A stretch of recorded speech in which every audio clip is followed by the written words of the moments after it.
사람이 해 아래에서 행하는 모든 수고와 마음에 애쓰는 것이 무슨 소득이 있으랴.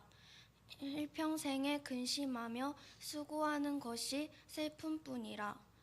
그의 마음이 밤에도 쉬지 못하나니 이것도 헛되도다. 사람이 먹고 마시며 수고하는 것보다 그의 마음을 더 기쁘게 하는 것은 없나니 내가 이것도 본즉 하나님의 손에서 나오는 것이로다. 아, 먹고 즐긴 일을 누가 나보다 더 해보았으랴. 하나님은 그가 기뻐하시는 자에게는 지혜와 지식과 희락을 주시나 죄인에게는 노고를 주시고 그가 모아 쌓게 하사 하나님을 기뻐하는 자에게 그가 주가 하시지만 이것도 헛되어 바람을 잡는 거디로다. 아멘.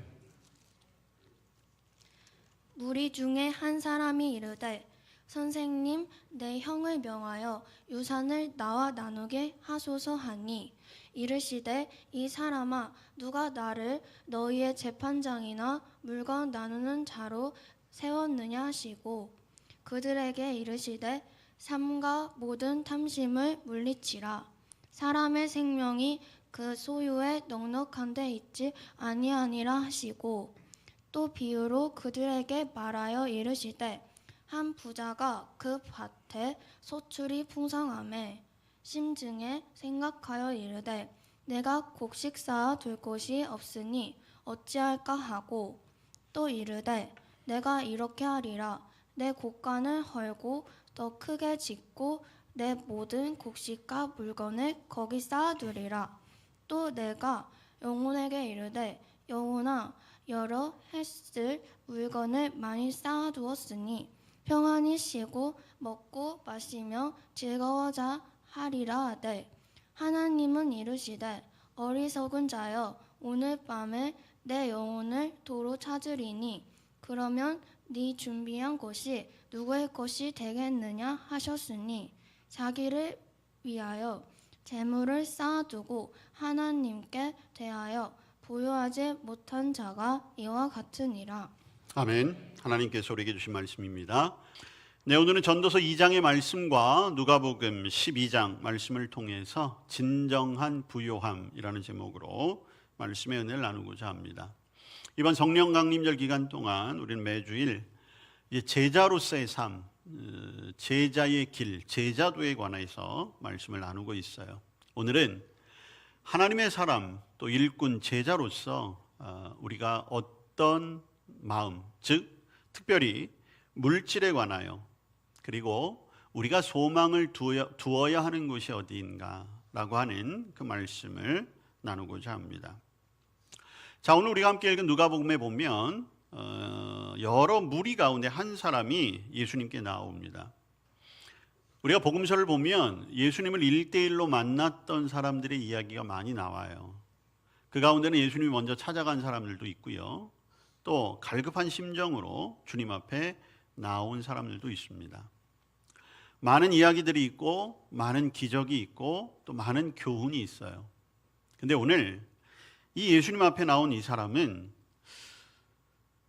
예수님 앞에 나와서 할 이야기가 이것밖에 없을까? 그런 생각이 들 정도의 질문을 하고 있지요.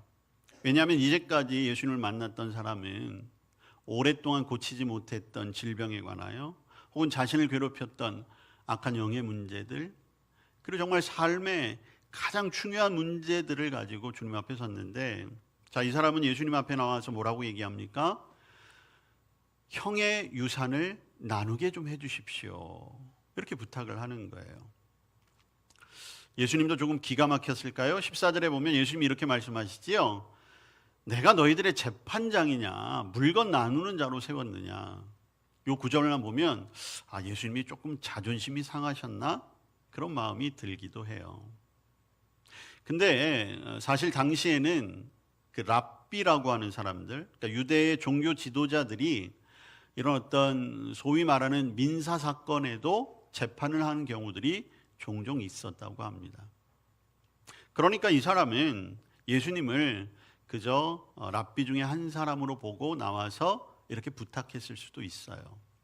자, 그런데 오늘 예수님께서는 단순히 재산을 나누는 규정에 대한 것이 아니라 그 질문을 가지고 나온 사람의 그 속마음을 꿰뚫어 보고 계시는 것이죠. 주님이시기 때문에 가능한 것입니다. 그리고 어떻게 이런 질문을 예수님 앞에 가지고 나오지? 라고도 할 수 있지만, 그러나 사실 그때나 지금이나 우리에게 있어서 가장 삶의 중요한 문제가 되는 것이 역시 물질의 문제구나, 돈의 문제구나, 나의 이익에 있어서 어떤 식으로 판결이 나느냐, 이게 정말 중요한 거구나. 그러고 보면 이 한 사람의 질문은 자기의 삶을 건 그런 문제일 수도 있겠다. 그런데 오늘 주님께서는 그 삶을 건 문제의 가장 중요한 핵심을 뭐라고 얘기합니까? 탐심이라고 하는 거예요. 탐욕. 오늘 예수님께서는 탐욕을 조심해야 한다 말씀하고 있어요. 그리고 그 탐욕은 죄이기 때문에 우리에게 경계하라고 말씀하고 있는 것이죠. 그래서 여러분 15절에 보면 질문은 유산을 좀 나누어 주게 하십시오라고 했지만 예수님이 뭐라고 말씀하십니까? 탐심을 물리쳐라.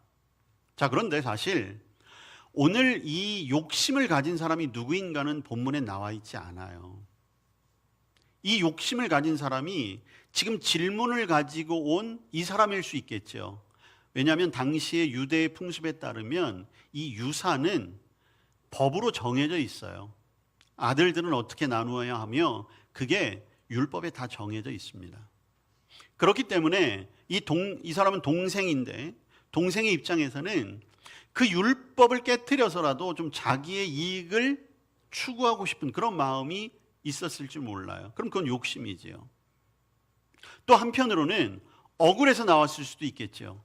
아니, 율법에 형하고 나하고 반드시 분배할 비율이 정해져 있는데 우리 형이 나보다 그것보다 더 많이 가져갔습니다. 그러니까 명령해서라도 이것을 바로잡아 주십시오. 그렇게 되면 오늘 예수님이 얘기하신 탐심은 그 형에게 해당되는 거죠. 그런데 오늘 예수님은 그 두 사람에게뿐만 아니라, 자, 오늘 13절에 보면 무리 중에 한 사람이잖아요. 그것에 모인 모든 사람들의 마음에 담겨 있는 탐심을 향하여, 그리고 오늘 이 말씀을 듣고 있는 저와 여러분의 탐심과 탐욕을 물리치기를 원하고 계시는 것입니다.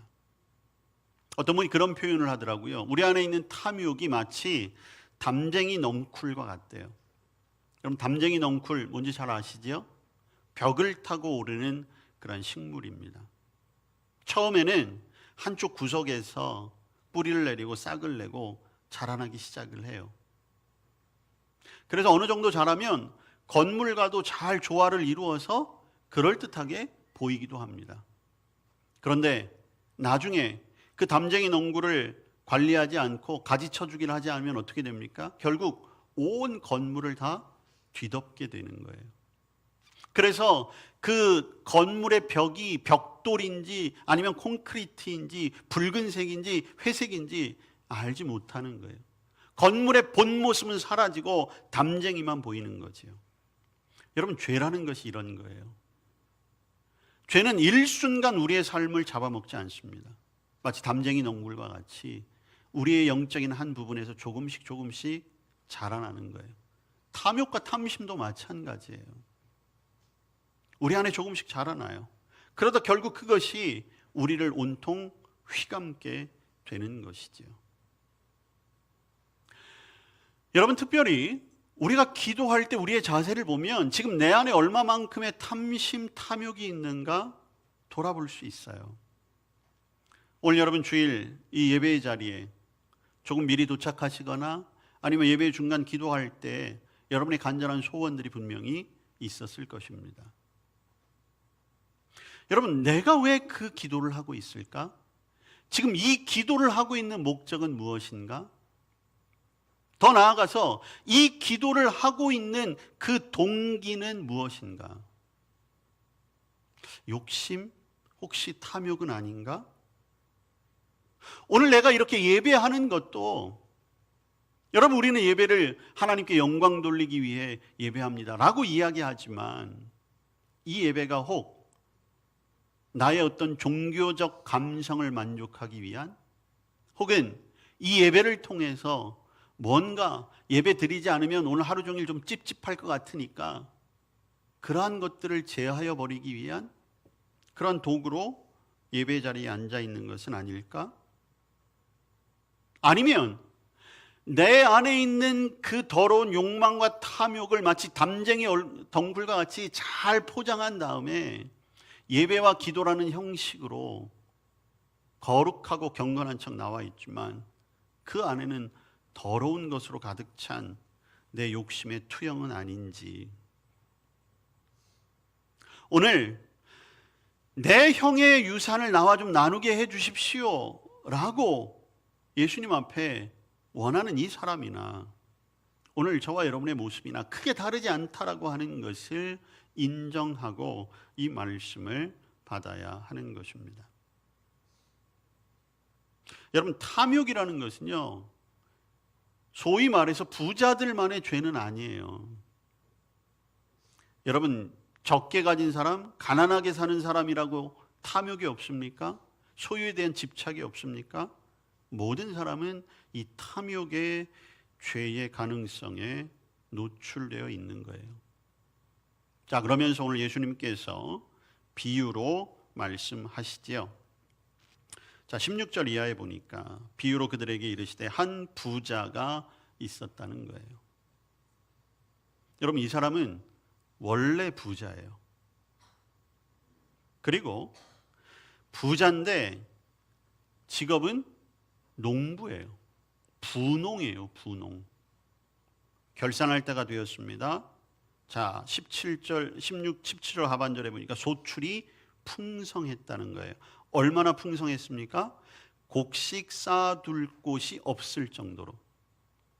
여러분, 농부는 굉장히 계획적인 사람입니다. 씨를 뿌리고 작물이 자라나는 것을 보면 어느 정도의 수확을 예측할 수 있어요. 그런데 곡식을 쌓아둘 곳이 없을 만큼 풍족하다는 건 뭐예요? 예상했던 것보다 많이 얻었다는 거예요.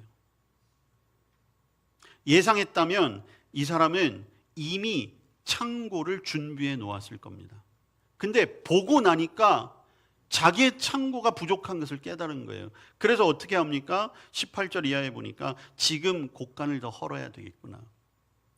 뭐예요? 이 사람은 정말 최선을 다한 거예요. 여러분, 오늘 예수님이 말씀하시는 이 부자는 악한 부자가 아니에요. 이 사람은 어떤 면에서 보면 굉장히 최선을 다하고 열심히 일한 부자입니다. 그리고 거기에 하나님의 축복이 더해져서 엄청난 수확을 얻게 된 사람이에요. 얼마나 만족합니까? 17절에 야, 이거 쌓아둘 곳이 없으니 어떻게 하지? 그리고 나서 그가 19절에 스스로에게 이렇게 얘기하죠.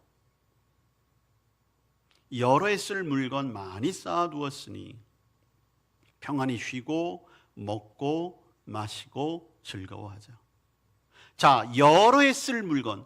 여러분, 농부는 한 해의 수고를 한 해만큼 걷는 거예요. 근데 이 사람은 여러 해 동안 쓸 것을 수확했으니까 얼마나 큰 수확입니까? 평안히 쉬고 먹고 마시고 즐거워할 만한 자격이 있어요. 왜? 남의 거 뺏은 거 아니잖아요. 불로소득이 아니에요. 오늘날 여러분들 얼마나 열심히 일하십니까? 최선을 다하시잖아요. 흔한 말로 여러분 죽을 똥 살 똥 일하시잖아요. 죽을 만큼 일하시잖아요. 죽기까지 일하시잖아요. 그게 우리나라 사람들이 일하는 방법 아니랍니까? 살기 위해서 죽을 때까지 일하는 게 우리나라 사람들이래요. 그래서 최대한 많은 것을 축적하고 준비합니다. 준비하는 것에 그치는 것이 아니라 계획도 세우시잖아요. 100세 시대다 보니까 이제 60세, 70대 은퇴하고 나서도 30년, 40년을 더 살아야 되니까 지금까지 열심히 일해서 모아놓은 것을 가지고 앞으로 남아있는 인생을 어떻게 살아야 할까? 여러분, 계획하는데 자기 힘으로는 안 되니까 어떻게 해요? 돈을 주고서라도 컨설팅을 받잖아요. 이게 오늘날 지금을 살아가는 현대인들의 가장 큰 고민이에요. 병들면 안 되니까 병원은 어떻게 가야 하고, 집은 어떻게 마련해야 되고. 여러분, 이게 나쁜 건 아니죠. 관리하는 거 중요한 것입니다. 여러분, 이 부자도 마찬가지예요. 여기 평안히 쉬고 먹고 마시고 즐거워하자라고 하는 것은 그냥 판판히 놀자는 의미가 아니에요. 그래, 이만큼 수고로이 얻었으니 앞으로의 삶 한번 잘 계획해보자. 그리고 이왕이면 풍요롭고 그리고 안전하게 살아보자. 어쩌면 우리가 추구하는 인생의 모습일 수도 있어요. 자, 그런데 오늘 주님이 뭐라고 말씀하십니까? 20절 말씀해 보니까 어리석다라는 거예요. 어리석다. 여러분, 이게 왜 어리석습니까? 아무 계획도 없이 아무 생각 없이 그냥 사는 게 어리석은 거지. 이게 왜 어리석어요? 근데 어리석다는 거예요. 여러분, 어리석다라는 말은 단순히 어눌하다는 의미가 아니에요. 무슨 지혜와 지식과 방법이 부족하다는 의미가 아니에요. 바보 같다는 의미가 아니에요. 성경에 어리석다라고 하는 것은 예를 들면 이런 거예요. 시편 말씀에 보면 어리석은 자여 그의 마음에 이르기를 하나님이 없다 하도다. 자, 오늘 이 부자는 지혜로워요. 그리고 삶에 대한 계획과 열심도 있는 사람이에요. 그런데 오늘 하나님께서 탐욕과 이 부자의 이러한 태도, 거기에서 우리에게 보여주시고자 하는 첫 번째, 탐욕이 죄가 되는 이유는 바로 그거예요. 어리석은 것 때문에. 어리석음이 뭐예요? 하나님을 없이 살아가는 것. 여러분, 15절에 예수님이 이렇게 말씀하셨어요. 탐심을 물리쳐야 되는데 우리의 욕심은 대개 우리 눈에 보여지는 건 내가 가진 것에서 온다라는 거예요. 근데 생명은 그 가진 것에서 오는 것이 아니라는 거예요. 이 부자도 역시 마찬가지라는 거죠. 이 부자는 올해 얻은 그 수확을 보면서 몇 년 동안 여기 나오잖아요. 여러 해 쓸 물건을 쌓아놓았다. 안심된다는 거예요. 근데 어리석은 거죠. 왜? 주님이 말씀하시잖아요. 오늘 밤 그의 인생이 끝난다는 거예요. 여러분, 이 부자의 어리석음 첫 번째는 하나님을 인정하지 못했다는 것입니다. 이 부자에게 재물은 한없이 많이 있지만 그 많은 재물을 누릴 수 있는 생명의 연장은 누구의 손에? 하나님의 손에 있는 거예요. 저와 여러분이 지금 많은 것을 가지고 있다고 한들 오늘이 마지막 날이라면 아무것도 소용이 없는 것이죠. 우리는 모든 것을 두고 흙으로 돌아갈 수밖에 없어요. 여러분, 오늘 이 부자를 보세요. 많은 수확을 보고 야, 이걸 어떻게 처리하지? 첫 번째 창고를 지었어요. 그리고 야, 이것을 어떻게 잘 사용해야 될까? 앞으로 몇 년 동안 그래, 내가 평안히 쉬고 마시고 즐거워할 수 있어. 자, 여기에는 어떤 그 마음의 그 기준이 있냐면 모든 것을 내가 계획하고 이룰 수 있다라고 하는 거예요. 내가 할 수 있다. 여러분, 오늘날 많은 사람들은 여러 가지 것들을 이용해서 내 삶을 충분히 제어하고 관리할 수 있다고 생각을 해요. 여러분 건강만 보더라도 매일매일 내 몸의 수치들을 체크해 가면서 내 건강을 관리할 수 있다고 해요. 여러분들 손목에도 다 하나씩 차고 있잖아요. 오늘 내가 몇 걸음을 걸었고, 오늘 내 심박수는 어떻고, 오늘 내 스트레스 지수는 어떻고. 그것도 불안하면 시간을 정해놓고 요새는 몸이 안 아파도 병원들 가시잖아요. 왜? 그렇게 하면 내 건강을 관리할 수 있다는 거예요. 여러분, 이 관리라는 것이 더 나아가면 어떻게 돼요? 내 건강 내가 통제할 수 있다는 거예요. 재산도 마찬가지잖아요. 이거는 여기에 이만큼 투자하라고, 이거는 여기에 이만큼 잘 보관해 놓고, 이렇게 해서 몇 년 동안은 이만큼을 사용하고 그 다음에는 이렇게 사용을 하고, 관리라는 이름으로 내 모든 것을 통제하고 제어할 수 있다라고 하는 것이죠. 그것이 어디에까지? 내 생명도, 내가 사는 날도 어느 정도는 내 손에 달려 있는 것 아닐까? 여러분, 그게 탐심이에요. 그게 욕심입니다. 그 저변에 뭐가 있어요? 하나님의 주권을 자꾸만 밀어내는 거예요. 그러나 하나님이 허락하시지 않으면 우리는 한순간에 모든 것을 털고 떠나야 할 무력한 존재라는 것입니다. 여러분, 내일을 누가 장담할 수 있겠습니까? 우리의 인생은 내가 관리하는 게 아니에요. 관리할 수 없어요. 주관하고 통제하는 것, 그건 더더욱이 할 수 없는 것입니다. 하나님이 다스리시는 거예요. 여러분, 착각은 자유라고 하지요? 그런데 내 삶을 통제할 수 있다고 하는 착각은 빨리 깨면 깰수록 몸에 좋습니다. 영적으로도 건강해집니다. 내가 누구인지, 내 삶의 주인이 누구인가를 분명히 알아야 합니다. 오늘 이 부자는 그 어디에도 모든 것을 주관하시고 몇 배의 수확을 이루게 하신 하나님의 자리가 텅텅 비어 있습니다.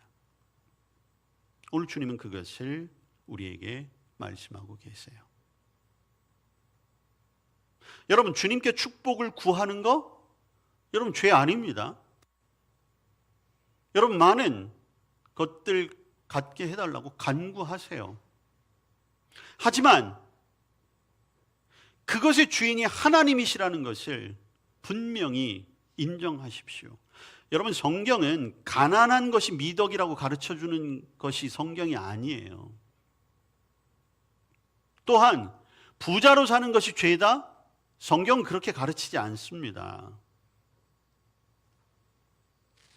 가난한 사람이든 부자이든 우리의 인생의 주인이 하나님이십니다. 그것을 가르치는 것이 성경이에요. 그 기준이 무너지면 안 됩니다. 그런데 그것이 무너지면 탐욕이 우리 안에 들어오고, 탐욕이 말씀을 자꾸만 듣지 못하게 해요.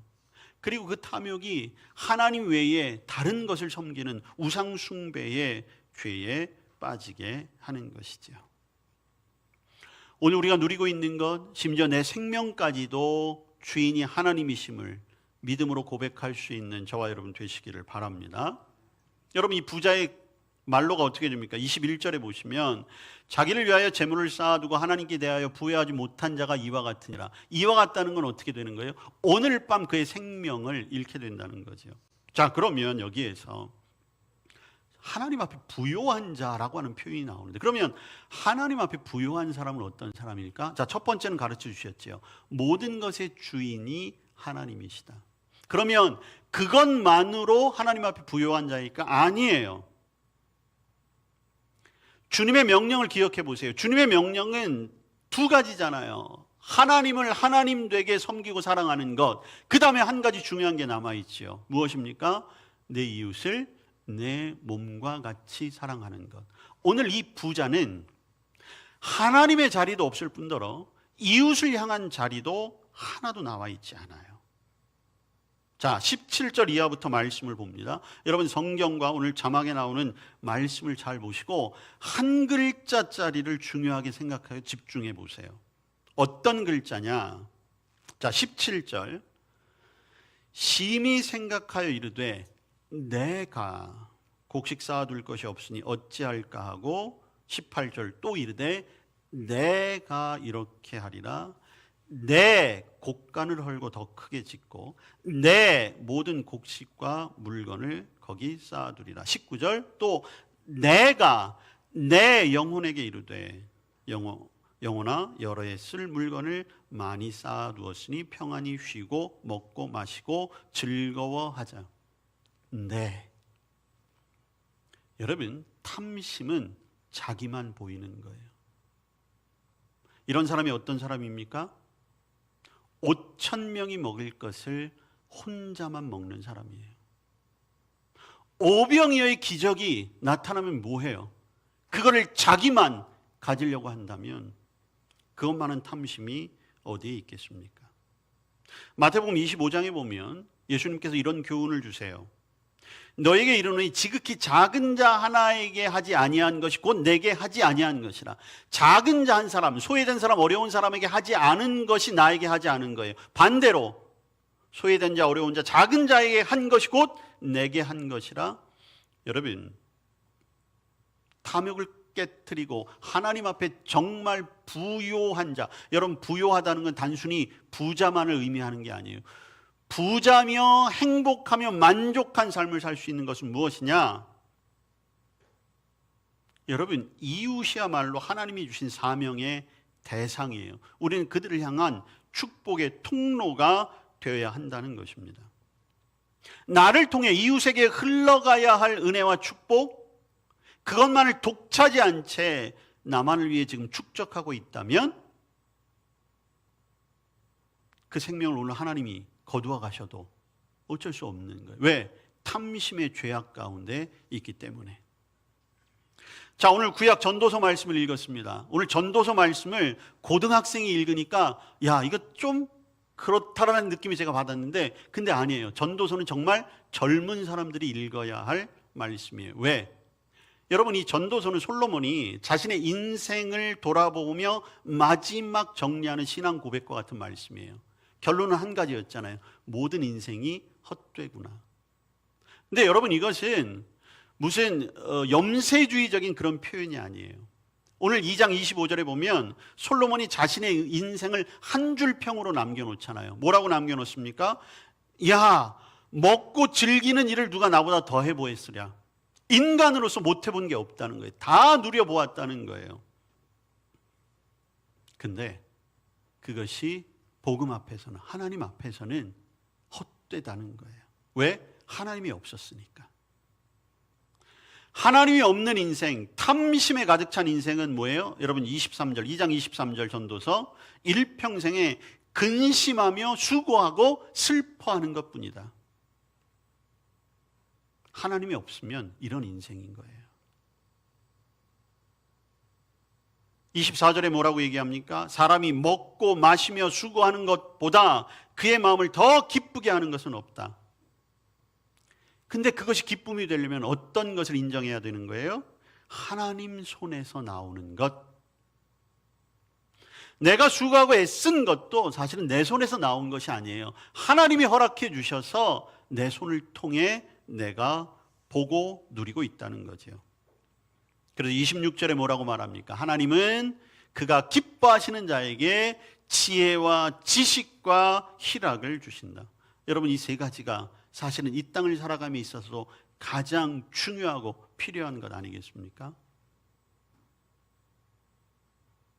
오늘 예배하는 저와 여러분도 솔로몬처럼 야, 나도 한번 세상에서 누릴 수 있을 만큼 다 누린 다음에 나중에라도 이런 말을 했으면 좋겠다라고 그것을 부러워하는 것이 아니라 정말 내가 하나님이 주시는 지혜와 지식과 그 희락과 만족과 감사와 행복한 삶을 살아가고 있는가? 여러분 참된 기쁨은 창조자이신 하나님의 섭리에 따라 즐거워하며 만족하는 것에 있어요. 여러분 그게 진짜 부요한 삶입니다. 오늘 우리가 분명히 새겨야 할 건 세상에 속한 모든 것에 대한 탐심을 버리라는 것, 그리고 우리가 정말 원하고 지향해야 할 것은 하나님 나라의 축복이라는 것입니다. 여러분, 세상의 모든 것은 다 일시적입니다. 온전치 못해요. 그러나 영원한 하나님의 나라의 복은 이 땅뿐만 아니라 주님 나라에서도 영원한 것이죠. 당장 눈에 보이는 것에 집착하며 눈에 보이지 않는 것은 확신하지 못하면 우린 늘 불안해할 수밖에 없죠. 그러다 보니 점점 더 현실의 것에서 만족감을 찾으려고 하고 있는 것입니다. 다시 우리의 마음을 여러분 믿음으로 잘 동의시키길 바랍니다. 내 것이 하나님의 것, 하나님의 것을 내가 사용하고 있다. 나만 욕심 사납게 누리는 것이 아니라 이제 눈을 돌려 주변도 돌아보고 필요한 이들과도 나눌 수 있는 여유와 넉넉함으로 살아갈 때 진정한 부유함, 참된 부유함을 누리는 저와 여러분의 삶이 될 줄로 믿습니다. 저와 여러분의 삶은 이 땅의 삶이 끝이 아니에요. 성경이 끊임없이 이야기하는 종말론적인 신앙을 통해 영원한 천국, 그 땅을 지향하는 삶, 그래서 영원한 하나님 나라의 소망을 바라보는 저와 여러분 되기를 주님의 이름으로 축복합니다. 아멘.